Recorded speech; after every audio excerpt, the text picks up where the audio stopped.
आकाश दिव्य ऊर्जा से गूंज उठा। देवताओं और असुरों के बीच महायुद्ध अपनी चरम सीमा पर था। एक समय के शक्तिशाली देवता महर्षि दुर्वासा के श्राप से दुर्बल हो चुके थे। अब तीनों लोकों पर असुरों का शासन था। हार के कगार पर खड़े देवताओं ने भगवान विष्णु की शरण ली।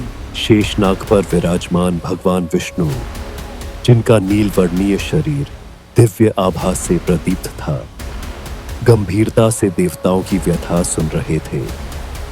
उनकी आंखों में चिंता नहीं, बल्कि एक दिव्य योजना थी।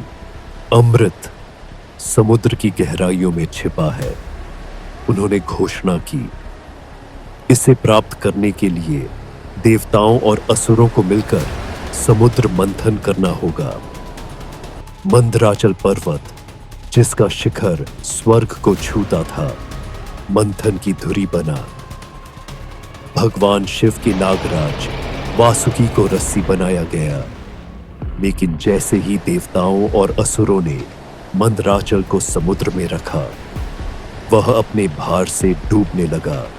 तभी भगवान विष्णु ने कूर्म अवतार धारण किया।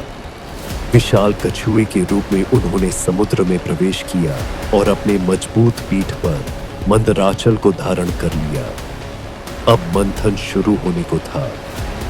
देवताओं ने वासुकी की पूंछ पकड़ी और असुरों ने उसका फन। जैसे ही मंथन शुरू हुआ, समुद्र उफान मारने लगा।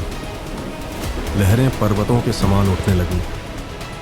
देवता और असुर पूरी ताकत से मंथन कर रहे थे। वासुकी के मुख से निकली जहरीली गैसों से आकाश काला पड़ गया। विष्णु के आशीर्वाद से देवता सुरक्षित रहे, लेकिन अहंकारी असुर कमजोर पड़ने लगे। अचानक समुद्र से एक विनाशकारी शक्ति प्रकट हुई, हलाहल। यह इतना जहरीला था कि इसका स्पर्श मात्र से संपूर्ण सृष्टि भस्म हो सकती थी। तभी भगवान शिव ने आगे बढ़कर समस्त हलाहल को अपने हाथों में लिया और बिना किसी संकोच के उसे पी गए।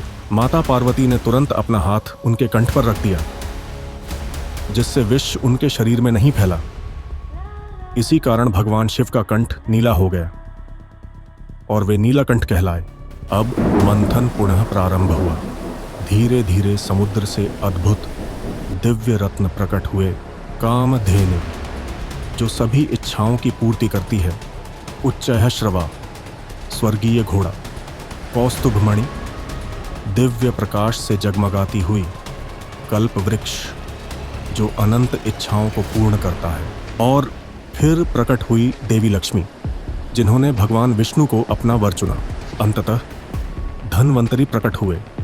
उनके हाथों में था अमृत कलश। अमृत कलश देखते ही असुर उस पर झपट पड़े, लेकिन तभी भगवान विष्णु मोहिनी रूप में प्रकट हुए।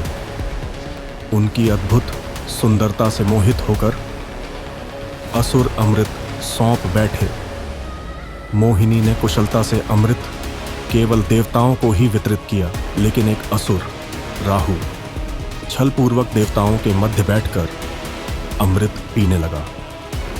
तभी भगवान विष्णु ने अपने सुदर्शन चक्र से उसका सिर धड़ से अलग कर दिया। राहु और केतु के रूप में वह ग्रह बन गया। अमृत पाकर देवता पुनः शक्तिशाली हो गए।